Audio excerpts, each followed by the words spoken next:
అందరికీ నమస్తే. Welcome to our channel Srikanth. Bigg Boss Telugu season 8 సంబంధించిన వీడియోస్ అయితే మనము రెగ్యులర్ గా అప్లోడ్ చేస్తున్నాము. మీ అందరికి తెలిసిన విషయమే. ఇక నుంచి ఎవరైనా సబ్స్క్రైబ్ చేయని వాళ్ళు ఉంటే ముందే సబ్స్క్రైబ్ చేయండి. ఎందుకంటే ఇక నుండి ఈ ఛానల్లో రెగ్యులర్ గా బిగ్ బాస్ వీడియోస్ సంబంధించిన ప్రతి ఒక్క అప్డేట్ కూడా మనం ఇందులో పోస్ట్ చేయడం జరుగుతుంది. ప్రజెంట్ అయితే బిగ్ బాస్ తెలుగు సీజన్ 8 సంబంధించిన ప్రోమో ఒకటి రిలీజ్ అయింది. మరి ఆ ప్రోమో ఎలా ఉందనేది ఇప్పుడు మనం ఈ వీడియో డిస్కస్ చేద్దాము. సో మీకు అందరికి ఐడియా ఉండొచ్చు, Bigg Boss Telugu season 8 teaser and episode starting ఒక ప్రోమో అయితే రిలీజ్ చేసి సత్య రాబరికి వెళ్ళడము, అక్కడ సంథింగ్ కొన్ని వస్తువులు ఉంటాయి. ఆ వస్తువుల తర్వాతకి ఒక దీపం లెక్క ఉంటది. సో ఆ దీపాన్ని మనోడు టచ్ చేయడం తోటి నాగార్జున గారు ప్రత్యక్షం అవ్వడము, తర్వాతకి దొంగతనం చేస్తుందంటే మనోడు ఏదో చెప్పుకునే ప్రయత్నం చేస్తుంటే ఇక్కడ నీకు ఏదైనా కోరుకో నీకు ఇస్తా అని చెప్పేసి నాగార్జున గారు చెప్పడము, అయన్నొద్దు పాయింట్కి రా.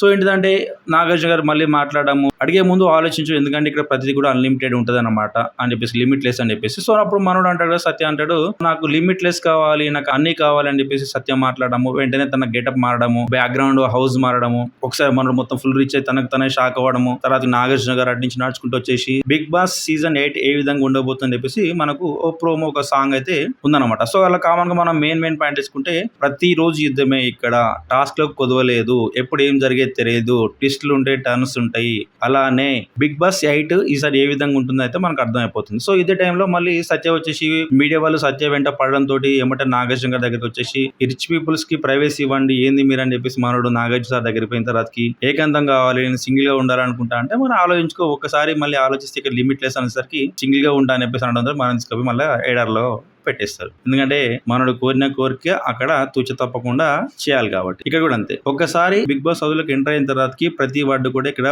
పాయింట్. సో లాస్ట్ సీజన్ 7 లో కొన్ని బిగ్ బాస్ నిర్వాహకులు కూడా చూసి చూడనట్టు వదిలిపెట్టేసారు అనమాట. శివాజీ గారికి హ్యాండ్ ఫ్రాక్చర్ అయినప్పుడు చాలా మంది అనుకున్నారు, సో డెఫినెట్ గా శివాజీ బిగ్ బాస్ హౌస్ నుంచి బయటకు వచ్చే అవకాశాలు చాలా ఉన్నాయి, డెఫినెట్ గా బయటకు వస్తారని చెప్పేసి అనుకున్నారు. కాకపోతే ఏంటంటే బయటికి తీసుకెళ్లిళ్ళు మళ్ళీ స్కానింగ్ చేయడము, తర్వాతకి తనను పర్యవేక్షణ ఉంచుకోవడము, అలానే ఆట ఆడకుండా 2 వీక్స్ అట్నే ఉంచడము. సో అందులో ఉన్న కంటెస్టెంట్స్ కూడా దాని మీద డిస్కషన్ జరిగింది. అమర్దీప్ ఆ బ్యాచ్ వాళ్ళు ఫీల్ అవ్వడము ఎంత జరిగింది అనమాట. కాకపోతే ఈసారి అలా ఏం లేదు. ఒక్కసారి నీ ఒపీనియన్ అనేది బిగ్ బాస్ తోటి అయితేనేమి హోస్ట్ తోటి అయితేనేమి షేర్ చేసుకున్నప్పుడు డెఫినెట్ గా దాంట్లో మళ్ళీ సెకండ్ ఆలోచన ఉండదు. ఒక్కసారి డెసిషన్ ఫైనల్ అయిందంటే ఏమనుకుంటామో అదే జరుగుద్ది. ఉల్టా కాన్సెప్ట్ కూడా మళ్ళీ తీసుకొచ్చే ప్రయత్నం చేస్తున్నారని నాకైతే అనిపిస్తుంది. ఎందుకంటే రిచ్ గా ఉన్నాడు, ఒకసారి నాకు ప్రైవసీ కావాలని చెప్పడం తోటి ఏమంటే మనం తీసుకుపోయి ఆ ఎడార్లు వేయడం అయితేనేమి. సో అక్కడ నేను అనుకునేది ఏంటంటే ప్రైవసీ అంటే ఏంటిది, ఒకరిని ఉంచుతారు కావచ్చు, బట్ ఆ రిమైనింగ్ బంగ్లా, సో ఆ రిచ్నెస్ మొత్తం తన ఎంట ఉంటది అని చెప్పేసి తను అనుకున్నాడు యాక్చువల్ గా సత్య. కాకపోతే అక్కడ నాగార్జున గారు ఇచ్చింది ఏంటిది, తీసుకుపోయి మొత్తానికి ఎడార్లో వేయడం అనమాట.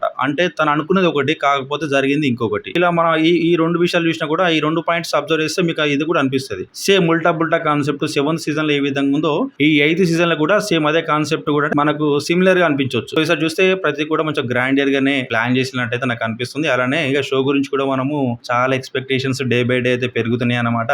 కంటెస్టెంట్స్ లిస్ట్ చూస్తే ఒక విధంగా ఉంది, అంటే మనకు ఫైనల్ అయిన కంటెస్టెంట్స్ అని చెప్పేసి మనకు ఆల్రెడీ సోషల్ మీడియాలో కొన్ని పేర్లు అయితే మనకు స్పెక్యులేట్ అవుతున్నాయి అనమాట. సో ఆ విధంగా చూస్తే ప్రతి ఒక్క కంటెస్టెంట్ కూడా ఈసారి ఒకవేళ ఆ కంటెస్టెంట్స్ డెఫినెట్ గా హౌస్ లోకి వస్తే ఈసారి 7th సీజన్ మించిన హిట్ అయ్యే అవకాశం అయితే డెఫినెట్ గా 8th సీజన్ కి ఉంటది. ఎందుకంటే కంటెస్టెంట్స్ లిస్ట్ కూడా ఆ రేంజ్ లో ఉందన్నమాట. ఏ ఒక్కరు కూడా తగ్గే కంటెస్టెంట్స్ కారు. సో వాటి గురించి కూడా మనము నెక్స్ట్ ఈ వీడియో తర్వాత నెక్స్ట్ ఆ వీడియో కూడా వస్తానమాట. సో ఆ వీడియో కూడా మీరు చూడండి. సో ప్రజెంట్ అయితే మనకు ఈ వీడియో సంబంధించింది అయితే ఈ ప్రోమో సంబంధించిన అయితే ఇదనమాట. సో ఏంటి బిగ్ బాస్ ఏ విధంగా ఉండబోతుంది, అలానే అన్ఎక్స్పెక్టెడ్ ఎక్స్పెక్టెడ్, సో ఆ టైము థియరీ కూడా మళ్ళీ ఇలా కూడా అప్లై చేసే ప్రయత్నం అయితే డెఫినెట్ గా బిగ్ బాస్ మేనేజ్మెంట్ అయితే చేసే అవకాశం ఉందన్నమాట.